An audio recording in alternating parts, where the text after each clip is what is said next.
Welcome to Finding Certainty with your host and U.S. Army veteran, Patrick Laing.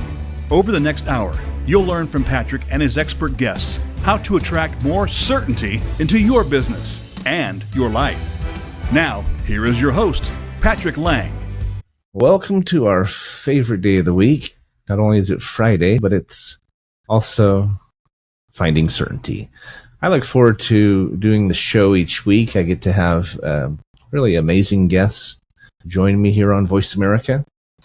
As you may know, if you've followed us in the past, I also do a monologue on the first Friday of each month. I'm working my way through the alphabet this year, from accountability to balance to composure. This month I talked about H is for humility.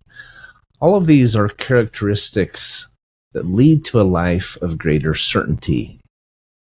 Each of the guests I have on can help you not only find, but develop, unpack, dissect, and define certainty in your own lives. It's a little different for most of us, although there are consistent patterns when it comes to developing more certainty in our lives and organizations. My guest today is Beejel Parma. He is the founder of a company by the name of BeeEpic Outsourcing. And Beejel, appreciate you being on the call this morning. Looking forward to hearing your story and helping the audience get to know you a little bit. Yeah, thanks so much for having me on the show. I'm looking forward to sharing what little wisdom I have left.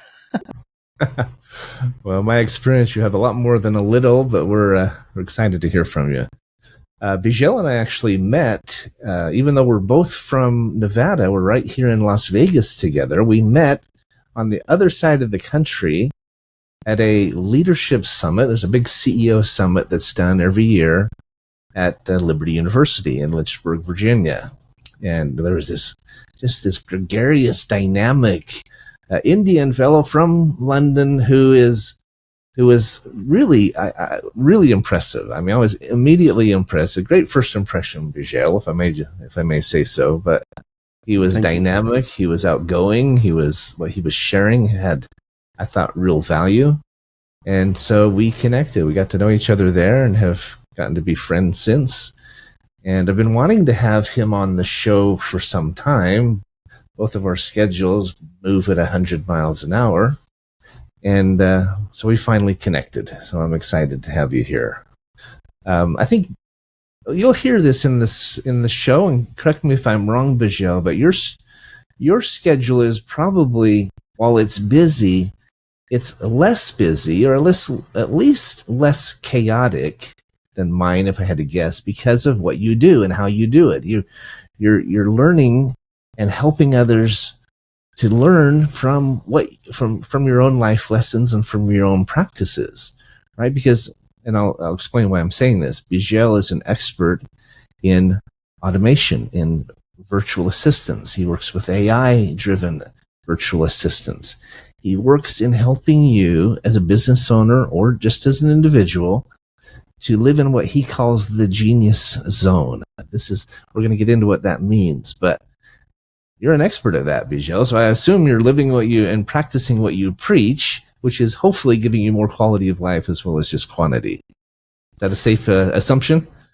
Yeah, so this all started when I read the book, The 4-Hour Workweek by Tim Ferriss. And there's many takeaways, but the one takeaway that really struck with me is, how do I limit what I really don't want to do to about 4 hours a week, right? It's not about working 4 hours and then taking the rest of the week off. I don't think Tim Ferriss ever worked, less than a full-time gig. But the thing is, I think he limits the things he does not want to be doing. Call that the work stuff, right? To about 4 hours. So the mission here isn't that you just, spend all your time just on vacation or whatever. It's we spend the maximum amount of time, and what you mentioned is what I call the genius zone. The best way we can serve our business, our organization, our nonprofit, whatever it may be. But we got to find a way to be serving that, and we can't serve our business in the best way if our calendar is filled up with busy work.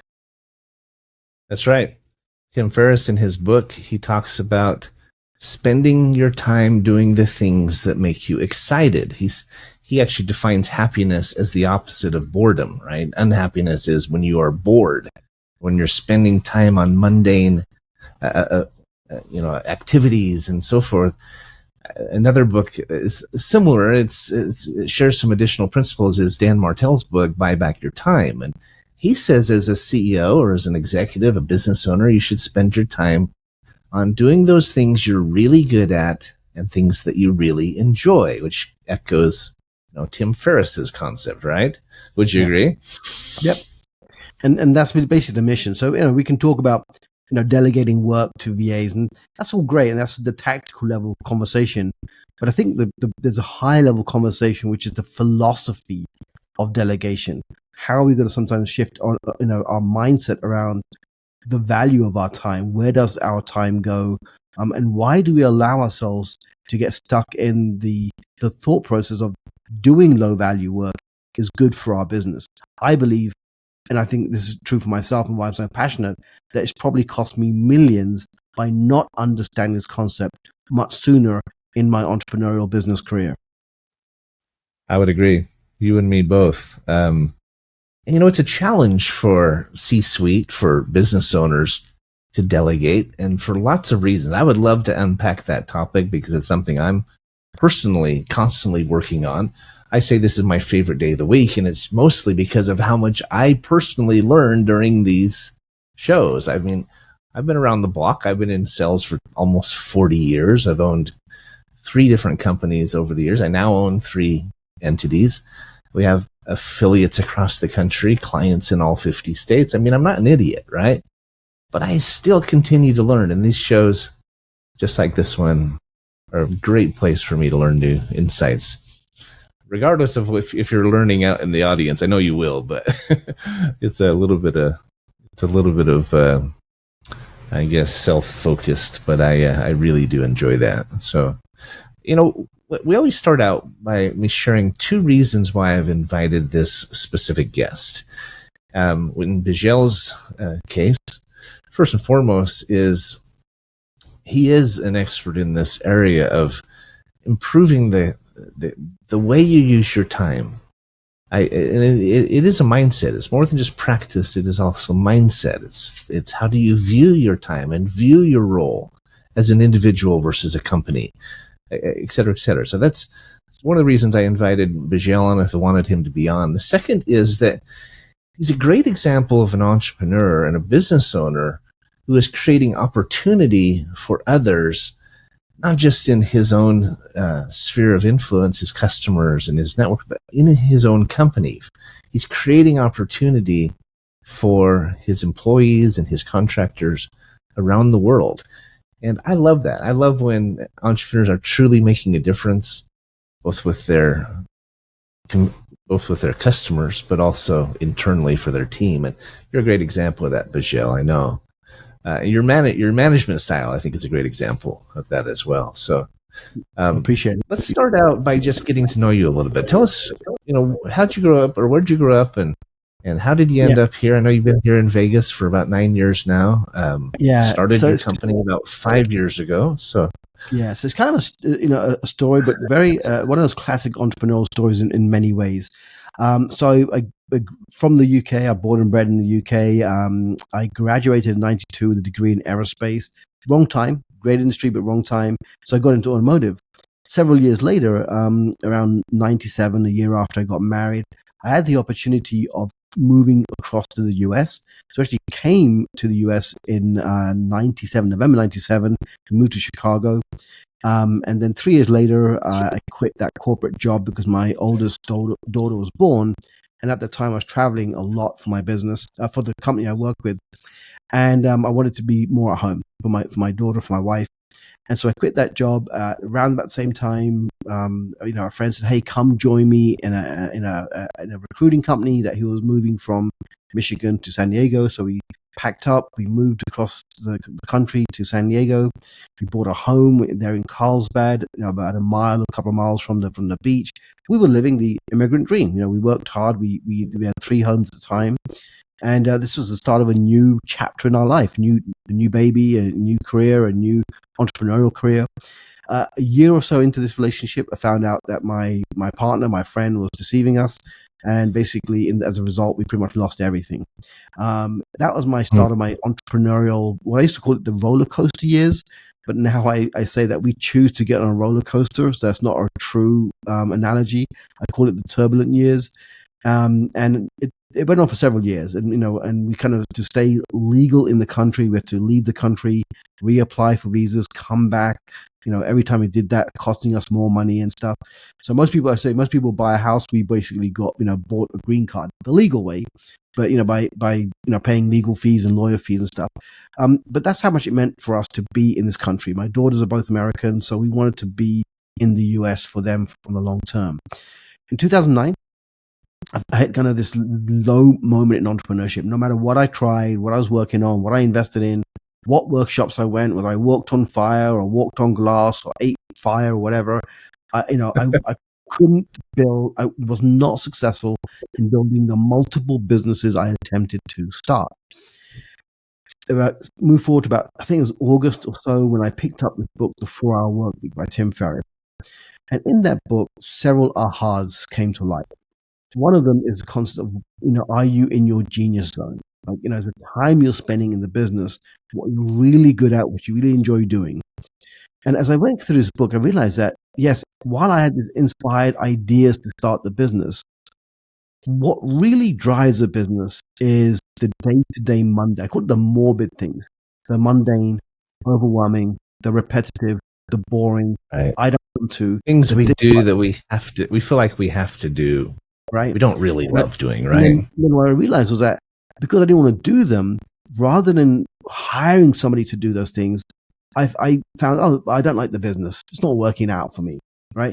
And I'd go and find something else. I'd go to another workshop, buy another, shiny dangling object, and start the cycle again. This book showed me, hey, no, to build a business, you need to delegate that stuff to somebody. That introduced me to the world of virtual assistants, to the world of outsourcing.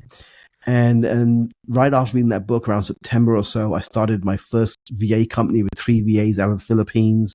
Literally weeks later, I happened to be at an event. I met somebody who had a much larger VA business. I started working with that company. I helped grow that company from 100 to 500 VAs. And that kind of took me up to about 2019. And I said, and I kind of started to feel that there had to be a better way than just a classic agency model. So most VA companies have a very high markup fee, 2 to 5 times what they pay the VAs. Oftentimes, at least very short-term, relationships with clients, because they don't want to pay such big inflated prices. VAs want to get paid more; they leave the companies. So I started exploring another way to do this business, and that's when I basically left that company. I started BeeEpic Outsourcing, and now it's been 5 years, and we have one of the unique companies where it's a direct pay model, where our clients pay the VAs directly. But aside from the model, what I really discovered during this process was this concept of productivity. Are we as business owners producing the desired results in the most time and resource effective way? And in doing so, what is our role as founders, CEOs, whatever we want to label ourselves in that entity, in that company? Because before we can even talk about assigning work to VA, we have to understand what our role is and the art of delegation, which is really what's going to fuel the growth of our business. Let me interject, if I may. I completely agree with you, and I'm looking forward to you helping us dissect that, right?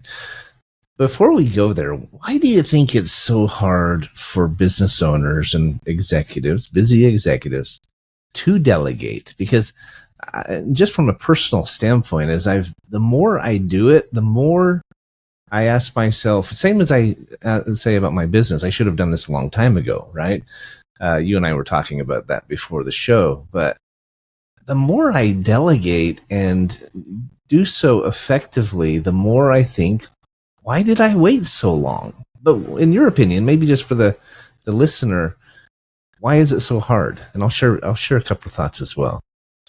So I have a saying, I call it the death by 1,000 tasks. So you may have, I think it's a Chinese proverb, or death by 1,000 lashes, right? Right. I call it a death by 1,000 tasks. Now, what that means is that sometimes things seem very easy. Well, you know what? It's 2 minutes. Let me just do it. 2 minutes turns into 5 minutes. And we switch between task to task to task. The whole day goes by. And we've done a lot of stuff. We feel busy. We feel kind of drained. But have we really serviced the company well, right? Now, you think it'd be easy to say, oh, I've spent the whole day doing busy work. Let me delegate that out. But because we think let me add to that. How often do we say, man, I was busy all day. I didn't get anything done, right? How it feels. Right? And so then you think it'd be an obvious thing. Well, I should delegate that stuff out. But because we feel sometimes it's a matter of cost. We think that, not delegating or not hiring somebody is saving us money. I think the opposite is very true. I think when we don't delegate, we're actually costing the business money, right? Otherwise, it's a sense of security. No one's going to do it as good as me, right? Right. So that's another one. And it may be true. Maybe you're so good at what you do that no one is going to do it as good as you. But can you grow a business with that thought process, right? I'll take it's a very simple example. There's been some amazing chiropractors, but until they grew their practice by bringing in other chiropractors, right? They were not a business. They were basically self-employed, right? Now, is it possible? Is it possible to say that the chiropractor, the original chiropractor, was the best in the world, right? The best. But does it mean he can grow a business? No, it means that he has to hire good chiropractors to come in, and so he can actually build, grow a business, and maybe he can be very selective in what he spends his time on, right? Same way for us entrepreneurs. We may be the best at what we do, but if we're doing everything in the business, you're not growing a business, there. Then it comes 100%. Down to your tactical thing, which is something I hear, I'm so busy, I don't have time to hire a VA, which is ridiculous, but I hear that all the time, right? They just cannot slow down enough. And the very same people who say that, when I ask them, I'm curious, how many businesses do you run, right? Oh, I've got real estate this, and I've got investing here, and I've got this network marketing company over here, and I've got blah blah blah. And I said, yeah, so I run one business, and there's a couple of different product lines, but that in itself is a full-time job in managing the team to run one. How are we meant to be running multiple businesses? And in a lot of times, none of them making money, right? So that's the other contention, of that statement. And one of the things I'm sure you've heard it, Patrick, is multiple streams of income. I've nothing against multiple streams of income. I think it's genius. But right. A lot of times you can't build those businesses simultaneously. You got to pick one, make it profitable, right? Delegate it out so that people are now running that business for you. Now you can go start another business. I would agree. They say if you try to do too many things at once, you don't do any of them well. But you hit on a really important point, because if you build it in a gradated scale, like climbing up a ladder, get one working well, and then launch another, and then another. And not only do you have maybe more expertise, you have more understanding, but you probably have the resources to be able to invest in marketing, hire help, et cetera, et cetera. Try to do it all at once is challenging. We started our first company, Certainty Management, and eventually started Certainty Global. We started with one product line. Now we have 21 different channels, 7 different divisions, but we added them each one at a time. So even within our businesses, not starting a whole separate company or entity, but if you're adding product lines, it's also smart to do once you have one working, and then the next one and the next one. And those are creating multiple streams of income for us, as they could for you. It is an important principle. I'm glad you brought that up, Beejel, because I think it's absolutely spot on. Yeah. So, speaking of delegation, Dan Martell, I'm a big fan of Dan's. His book, as I said, is called Buy Back Your Time. He says that something done by someone else 80% as well as you did it yourself is 100% awesome. I love that quote. Right? And you're right. I mean, it's hard to delegate, and it's hard to give it away because you think I can do this better and I can do it quickly. I'll just do it. Right. But handing that off and empowering someone else to do it on your behalf accomplishes a lot of benefit, but even if it's not quite the way you would have done it, quite as good, as long as it's not critical, it's not going to damage your reputation or hurt the company. There is such freedom in doing that. Very empowering, right? Very invigorating. Yeah, so I have and what I call an ideas filter, right? I call it an action filter. We go to workshops, we go to seminars, maybe listening to reading a book or TEDx talk, and someone shares an idea. Says, "Oh, I want to do that in my business." The very first question I say, and it's kind of inspired by Buy Back Your Time, but also the who not how concept as well, which is, can I delegate this out?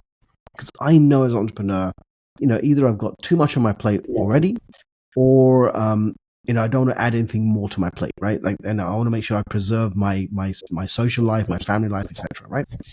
And so the first question I ask myself before I jump on any idea is, how will I delegate this out? Who on my team is the best person to take this on? Do I have the resources and budget to implement this with people? Right. So that's how I allow ideas or concepts, that I want to add to my company to make its way into the company in our project list. If I can't figure it out, if I can't conceptualize the who not how concept, then it's not the right time for that idea to enter the business. That's great advice. One principle I've heard that I agree with is to look at how much did you make last year. You could even extrapolate that out to how much do you believe you can make this year, divided by 2,000 hours, and then that gives you an hourly amount, right? That's how much you're worth per hour.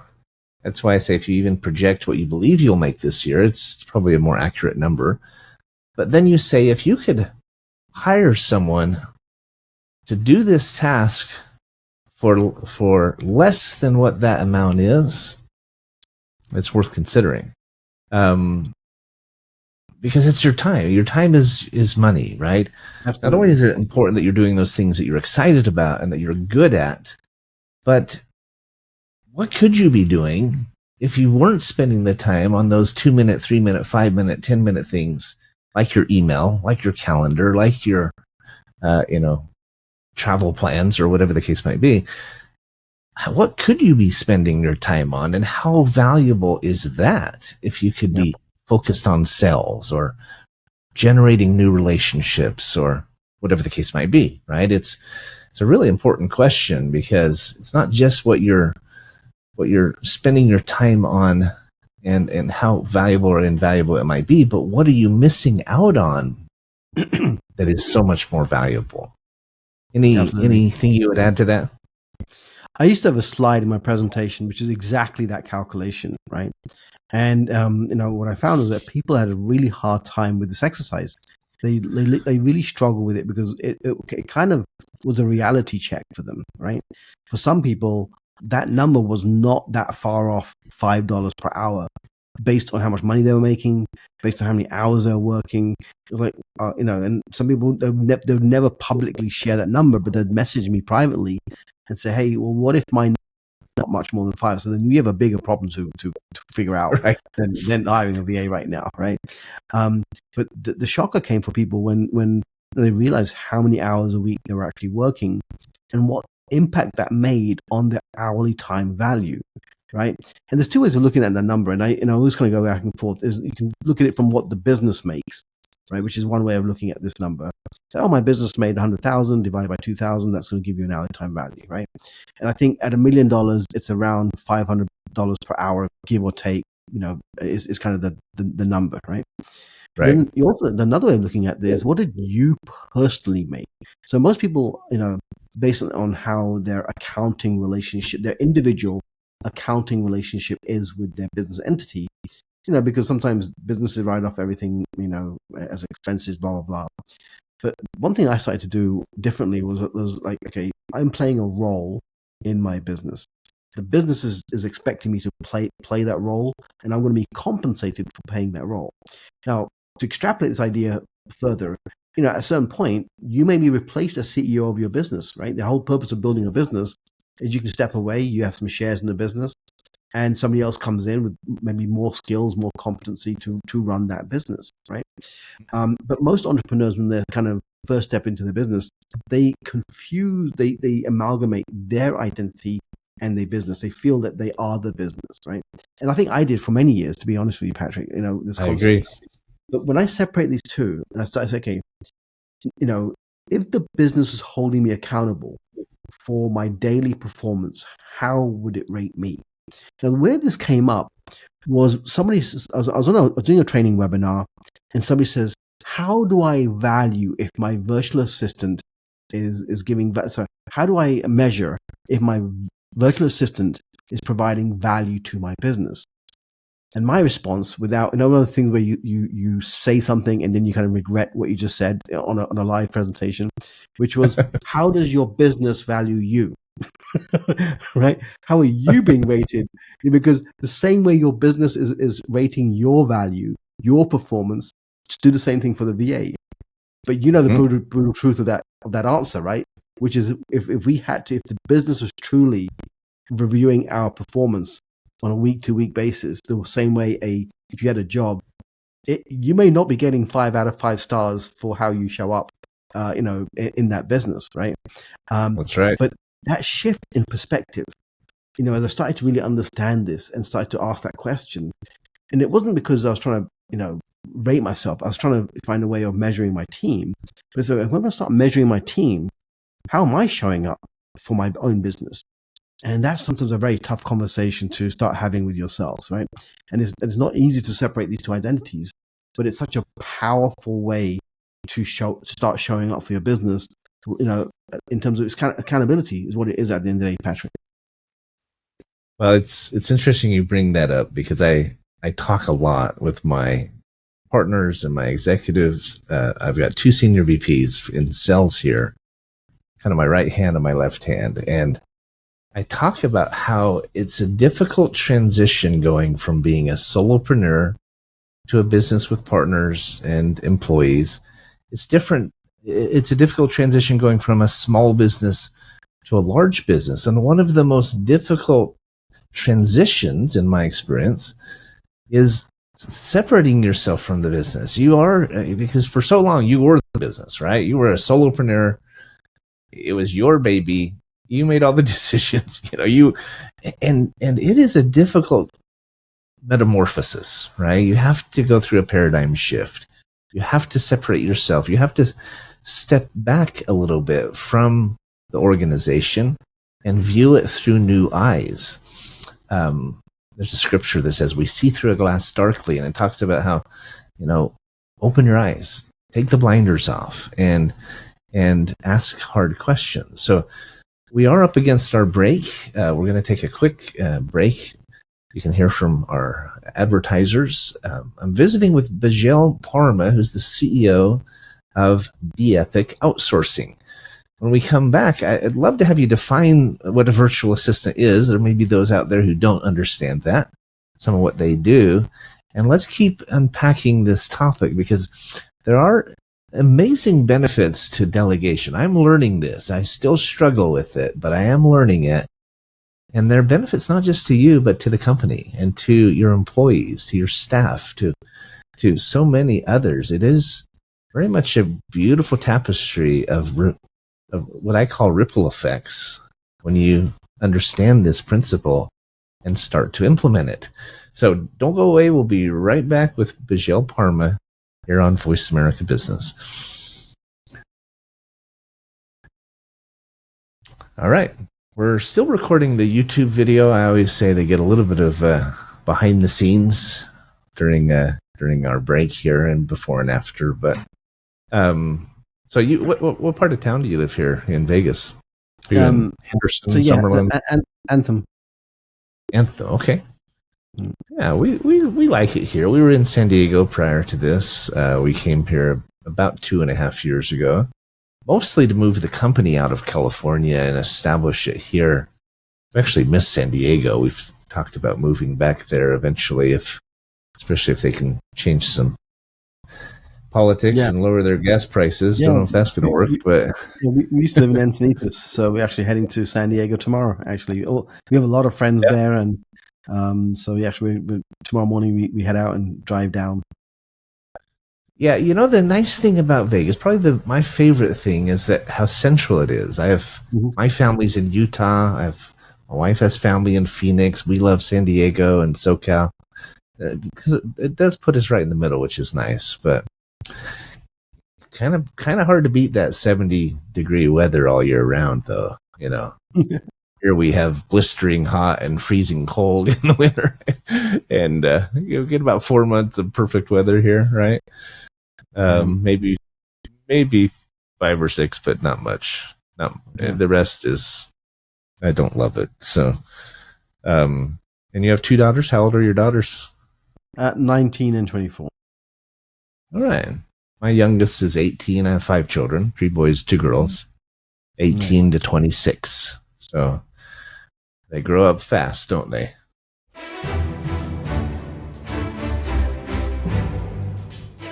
You are listening to Finding Certainty with Patrick Laing. Have a question for Patrick or his guests? Join us on the show at 866-472-5790. That's 866-472-5790. Now, back to the show with Patrick. Welcome back to Finding Certainty. We're visiting with Beejel Parma. He is the owner of BeeEpic Outsourcing. And I love your name, by the way. You've got B-E-E, which is a takeoff of your name, of course, right? And Epic. And yet your mascot, your theme for the company is developed around the bumblebee, right? And I love that because I'm sure there's some symbolism there. Maybe you can share that with the audience real quick. There's a lot of symbolism. So this all started around just after my 50th birthday. I picked up a book on business management based on a professor's observation of a beehive. And he observed the beehive in terms of communication and structure, reporting, how bees played a different role in the business. And then he developed an entire corporate management system around this concept. So I picked up this book, I went through it, I said, let me start applying this to the world of entrepreneurs. And it works so well. So symbolically, bees have always historically been a symbol of productivity. Honey, is often known as liquid gold, as a valued currency in many cultures, right? In fact, some of the earliest coins had bees on the coins. So that was kind of the symbolic of helping entrepreneurs be more productive. We always like to say that bees serve their unique purpose. They serve their hive, their community, and bees serve humanity. So as entrepreneurs, we have to serve our unique purpose. We have to serve our community and ultimately humanity. But the word epic is an acronym. It means being efficient, which is people say, Beejel, why do you wear a watch when you have a phone, right? It's like, to me, it's that reminder that time is so precious, right? And there's a Stoic saying that memento mori, which is basically, we're here for such a brief moment in time that we have to use that time as wisely as we can, right? And that goes back to delegation. The P stands for productive, which is, are we producing the right result? Now, that even means when you go on vacation, are we producing the best vacation possible? Are we doing everything we can within our human capacity to produce that result for our family? If we're going out for dinner, for a romantic meal, how are we producing that experience for our partner, for our wife, for our husbands, whatever, right? I love that. That's great. Yeah. And then the I and the C, I is about being intentional, right? Are we being intentional about the use of our resources? And C is either completing what we start, because I believe as entrepreneurs, and this is really very reflective for me, Patrick, was oftentimes I'd start something, but I wouldn't complete it. It was a kind of a character trait, right? Different reasons. Sometimes I didn't have the right resource, didn't have the right money, lots of excuses of why we don't complete things, right? Lack of time, I'm not interested anymore. But if we're not going to complete it, they're too busy, we can then close it off. So C stands for completing, either completing or closing down that project for the right reason, right? So BeeEpic is in itself, there's a philosophy behind that name. And outsourcing, of course, is the industry that we are in, that really kind of came to foot 20 years or so, 20 years, 25 years ago. Right. I love that.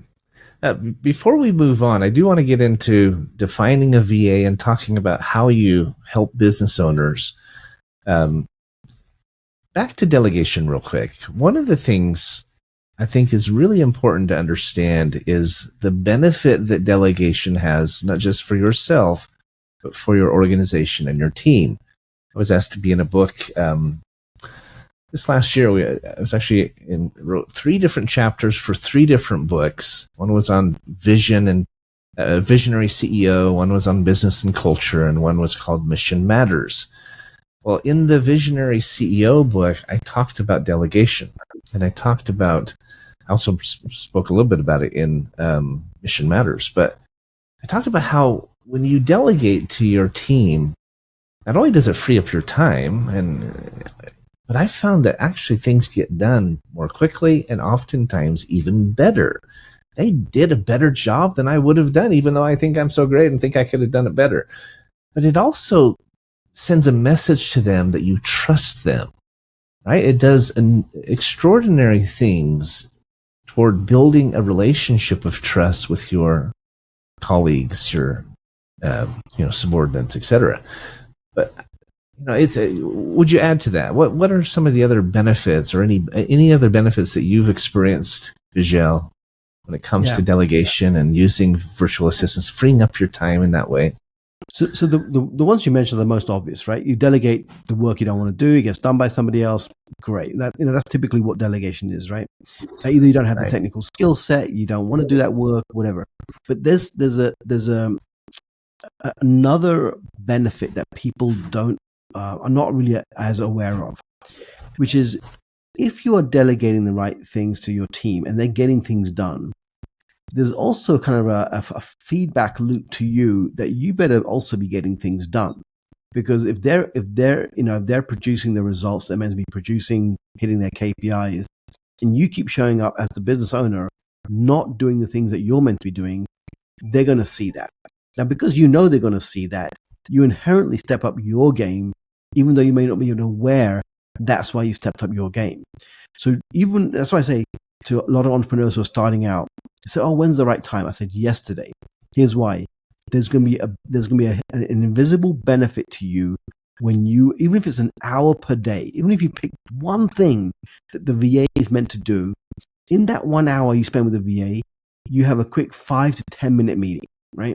And in that meeting, they're going to share what they got done last 24 hours, what they're going to do next 24 hours, and where they're going to be stuck. But you, as the business owner, have to do the same thing. You got to tell them what you got done, what you're working on, and where you might be stuck. That alone, if the VA did nothing but show up for that meeting 5 to 7, 10 minutes per day, would transform the behavior, the productivity behavior of, I believe, almost every single entrepreneur. Because all of a sudden, the moment they got to be held accountable on a daily basis, they start changing their behavior naturally, right?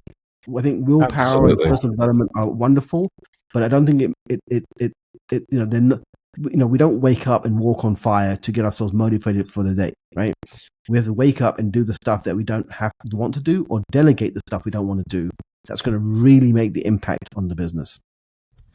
That's really interesting. I mentioned the Mission Matters book. It's a book where they focus on CEOs whose companies are making a difference. And they interviewed all these different CEOs. I spoke about accountability. That was my topic in my book. And I talked about, or in my chapter, but I talked about this exact point. I talked about the fact that if we have an accountability loop, I refer to finding an accountability buddy, right? Whether that's an employee, a staff member, a colleague, a partner, someone that is holding you accountable, that in and of itself is going to help you get more done. I'll give you a quick example. I built a company from $3.5 million a year to $20 million a year. And one of the key principles we implemented it's called the 4 disciplines of execution. It's a Stephen Covey principle. Mm-hmm. One of the pieces of that is that you commit to the 1 to 3 things each week that will most move the dial forward, and you commit to it. You announce it to your peers, and then you have to come back and report on whether you did it or not. Well, just knowing that you're going to have to show up and say, sorry, I didn't do it, or yes, I did. It was so effective in helping us move the needle forward and increase our production and so forth. So I completely agree with you, Beejel. I think it's a very important principle. Okay, let's move on before we run out of time. This show goes by really fast, but do you mind just defining, when we say VA or virtual assistant, for those who aren't familiar with that term, what exactly is it? How does it work? Yeah. So the irony is, I don't like the phrase virtual assistant. It's what the industry uses, but the word virtual, if you actually look at the dictionary definition, it kind of means not real, right? So I like to say, I use the initials VA, but I actually call them vital assistants, because the work I love that. The work they actually do is typically vital to the business. It may not be the most glamorous or exciting, but it's often the most vital thing that can happen on a day-to-day basis. So what does that mean? It means that these VAs, sometimes, they might, if they're more experienced, they might call them executive assistants. Could be pretty much anywhere in the world, right? And particularly, I like to work in the Philippines. That's where my foundation is. That's where I've been working for last since 2009. But VAs can be in many other countries. We have some VAs in South America, in Europe, even in Africa. They're basically a remote team worker. So, a better word really is a remote team member, right? And they're typically, there are project-based, outsourcing, where it could be a website, could be a logo. That's what most people are more familiar with, that concept of outsourcing a project on Upwork or Fiverr. But I'm looking at integrating long-term team members. What we specialize in is in people's businesses, that day-to-day stuff, right? These are not short-term things. This is basically a relationship for the life of the business. And typically speaking, we have to really dive into a business to understand what are those key roles that a VA, a vital assistant, can play on a day-to-day basis that will move the needle, that will free the owner up from that busy work, so they can spend their time in what we come going back full circle, in their genius zone. Because if the entrepreneur is really, by being in the genius zone, the concept is that you're providing the most valuable to this entity that we call our business or our career. And that's ultimately the role of the VA. The VA's role is basically to do that work that we're not prepared to do, we're not able to do, we don't have the technical skill to do, so that we can play the most critical role, the most vital role in our business. I love that. I love your change up of the V word, because it's true. If you can have that help to free you up, or you're able to focus more on those vital areas of your business, the things that you both enjoy and are good at, and the things you really need to be spending your time on, not just being, not just being active, but being productive. I think that's a really great definition. They are vital if that's the role they're doing. Now, how does it work? How do you talk about a check-in each day, accountability check-in? What else are they doing for you, just as a general rule? What are some of the activities that they're helping with? They're literally doing everything from sales to operations to, let me break it down. I'll break it down as in terms of the flow, how a flow of an actual business. So they play almost every role in lead gen that I'm not playing. So my role is I like to speak on podcasts, I like to speak on stages, and manage the strategy of the company. So as a CEO, that's principally my role. Everything downstream of that. So obviously, let's say someone listens to this podcast, this interview, they want to help. When they come into the to look to understand more about what we do, they start to interact with the VAs overseas, from sales to onboarding to matching up with my team matches them up with their own VAs, to finance, to operations, to HR. That entire business operation I've delegated out to my team, right? So they're integrated into every aspect of the business. There's literally just no aspect of the business that they're not playing critical roles already. That's the same true for any business. Even though we have over 100 so VAs assigned to clients, as a company, we're still running it as a company too. So we have our internal team, and then we have our external team. So again, the roles are across the board. Well, reading from your website, I've got it pulled up here. You have these 6 areas, kind of 6 divisions, if you will, of work, planning and accountability. These are things like scheduling, calendar management, etc. Marketing and lead gen. This can be social media, it can be outreach, mailbox marketing, etc. Content marketing. This can be social media posting, video editing and publishing. I can't tell you how much time I spend doing that. Article writing and so forth. Sales support and follow-up. I absolutely hate follow-up. It's my least favorite thing to do. If I could never do another follow-up call. We entrepreneurs, for whatever reason, suck at follow-up, right? I've met some great salespeople. I know this is obviously your background too. They love selling, but they hate follow-up. It's so true. I don't know why it is. It's the repetitive nature, maybe the rejection, the radio silence, whatever it is. It's just, I'd rather slit my wrists, right? So you have sales support, things like follow-up, appointment setting, webinar preparation, things like that. Customer success and customer support. It might be onboarding. It might be outbound or inbound calls, email. And then you talk about general executive assistant services like email management, invoicing, data entry, finding project resources, doing research, and so forth. I know there's much more, but that's a pretty good summary. And it's not just business too. You have VAs that help in their personal life, right? Yeah. Scheduling. Especially if a little hard to pick up the dry cleaning if they're helping from the Philippines or something. But what are some of the personal things that VAs help with? And a big one is often travel. Research, planning dates. I've had clients. Usually they're hired for birthdays, right? for business purposes, but then they'll say, "Hey, by the way, can you go figure out which restaurant I should blah blah blah," right? So those kind of like add-on tasks. I mean, people don't typically hire the VAs not for business. Once they're hired, all of a sudden they start giving them things that can help out in their personal life as well. Right, I could see that.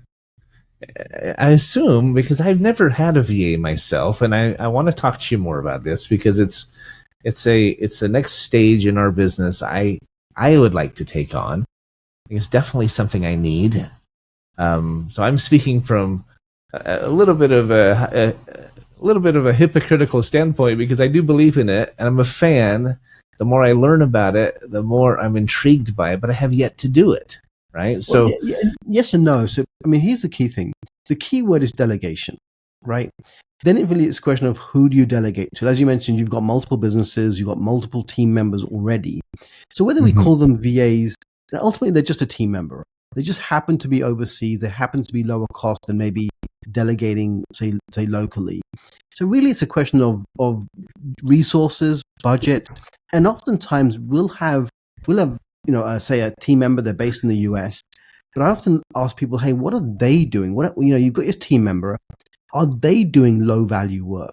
Because if they are, and you want to make them more efficient, what do they need to delegate so that they can use their skills?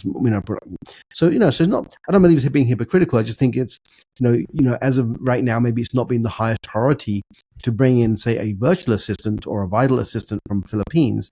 But as your business grows, as you see different areas of your business, and I could probably bolster this, or improve this area of our business by bringing in some VAs to handle customer support, the tickets.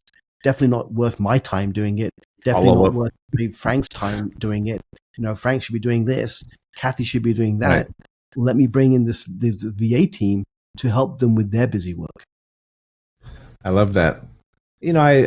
I see myself as an entrepreneur going through these transitions, these paradigm shifts, right? From a solopreneur to then working with partners and figuring out how to do that. I gave up 49% of my company to team members. I gave them the opportunity to have ownership in the company. I wanted them to have a vested interest, and that required a transition, right? And then as we continue to grow, we started bringing on affiliates across the country, adding in product lines.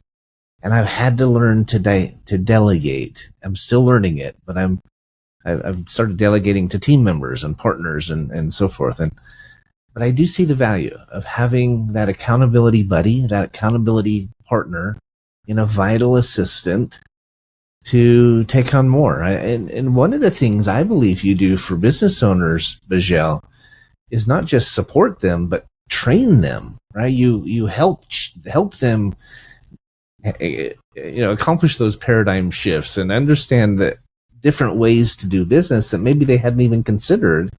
As much as we're trying, as much as we're working at it, a lot of the time we just need an outside perspective that's a little bit more experienced in an area and a little bit further away from it. Yeah, we've taken a different approach with this new business, and we're still at the heart and core, a company that matches entrepreneurs with vital assistance. But we also realize that a lot of entrepreneurs, especially if it's the first time, need that additional support. So, we have a kind of a support program, low cost to match up the low cost of delegation. But the purpose of that is to really keep asking the question, first of all, what are the priorities? What are the goals that you as an entrepreneur, you as a business are working on? To achieve those goals or overcome those challenges, what's the best use of your time to achieve those goals quickly? Now, everything else, you want to start to delegate out, right? So what are you not doing that you should be doing to hit those goals? You delegate that out. What are you spending your time on that's preventing you from hitting those goals? Delegate that out, right? So we've taken this approach to this industry. Well, I love your idea of not just using a VA for yourself, but actually offering it to your team members and maybe even your salespeople. Maybe my top salesperson is great at opening doors, but he could use help in follow-up. And what a great benefit or bonus to them to say, let me help you out with your follow-up, or let me help you out with your email campaign or your social media, and we'll pay for it, right? You're doing a great job. And so it's just, how much more value does that have than just a cash bonus or a steak dinner or something like that? That's giving them that time freedom and that time, liberation that Tim Ferriss talks about. This in his book, The 4 Hour Work Week. He talks about this acronym DEAL. He says you have to define what it means to you. What are you looking for? What does freedom mean to you? You have to eliminate those things in your life by delegation and so forth. Sometimes it's just by getting rid of them. You have to automate things in your life, and then you liberate yourself, right? You accomplish that freedom. It's interesting that you said that doesn't necessarily mean you're not working for more than 4 hours, but you're not spending more than 4 hours on those things that you don't love and are good at. And that's a really important designation, because I think a lot of people hear a 4-hour work week and they just blow it off. They think, that's not even possible. I'm not even going to waste my time. Yeah. Right? Yeah, interesting. So anything else you'd add? We're coming up toward the end of the show. I really have enjoyed having you on here, and I definitely want to continue the conversation. But anything you'd share in closing before we run out of time? Yeah, for someone listening and they've never done it before, it's the best way is to just step into it. You don't have to hire a VA for a full day, just even for a couple of hours per day. You don't have to assign 20 different things. Assign 1 or 2 things. But like going to gym, step into the space, start to exercise the muscle of delegation, and it becomes very kind of addictive after a while, because then you realize that the more I can get off my plate, the more value I can provide to my business entity. Right. The more quality of life you are enjoying, it becomes addictive, right? So how do people get a hold of you and learn more about BeeEpic Outsourcing? Yeah, just go, visit our website, BeeEpicOutsourcing.com. Lots of resources there. A short 9-minute video that kind of goes a little bit deeper into who we are, what we do, our pricing. And if we look like a good fit for you, please just contact us. We take a conversational coaching based approach to everything we do. Fantastic. Free consultation, guys. Remember 2 E's, BEE, just like the bumblebee. I told you before, I'm from Utah. It's a big theme, the deseret, right? You'll see all over Salt Lake City beehives on.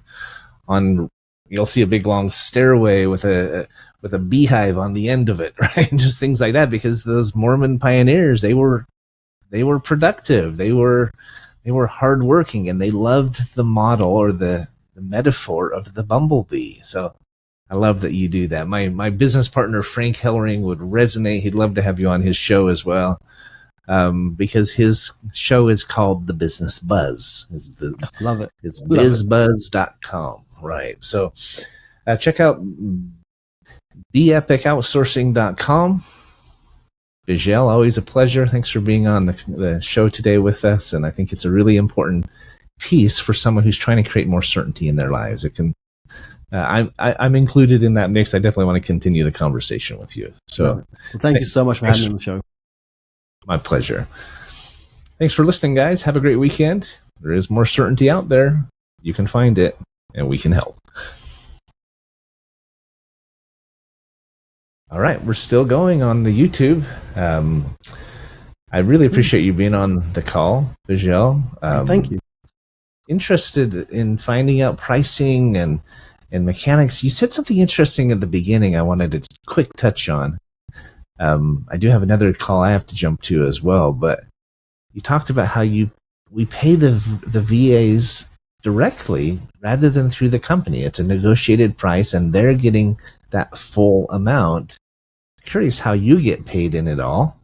We charge a very nominal flat fee membership rate. It's typically as low as $99 per month for majority of our clients. And that it's very transparent to both the client. It's very transparent to the VA. The VA knows that because the way I philosophized this was because the VAs were doing more hours. My cost to support the VA doesn't increase, right? Right. Why should my profit increase because they're doing more hours, right? So I just came up with this philosophy that clients know how much the VAs make, clients know how much we make, the VAs know how much they're getting paid. The VAs can change their rates and negotiate their rates if they feel they're adding more value. The clients can decide to pay more if they feel the VAs are adding more value. So this was kind of this philosophy came after reading the book Principles by Ray Dalio, Radical Truth and Transparency. So I wanted to build a business in an industry that's not known for radical truth and transparency, based on what I found in that book. It's really interesting. Well, give me a smile. I'll take a screenshot of you for the YouTube video. I'll get it posted here in the next day or two. My executive assistant gets them uploaded and cleaned up, and we will continue the conversation. In fact, grab a time on my calendar if you can, and let's talk in more detail. I'd love to talk to more about what we do and maybe some ways we can help your clients with our profitability consulting and ways that you could help us. I think you're a service that I would even be open to putting on our website. We have a section where it's kind of our gift to you, and it's a little bit outside of our profitability consulting, but not really, right? If you want to become more profitable, you've got to become more efficient. And so I think what you're doing is definitely, there's some merit there. There's potential there. So thank you. Thanks so much. So yeah, I'll circle back around and let's connect. Okay. Thanks for being here, my friend. Have a great weekend. You too. And let's talk next week. All right. Thanks, Beejel.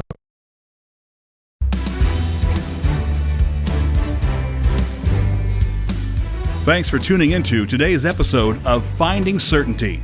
We hope you've gained some more insight into how to create more certainty in your own business or nonprofit. Join us next week for another taste of the certainty experience. Until then, we wish you greater certainty in all that you do.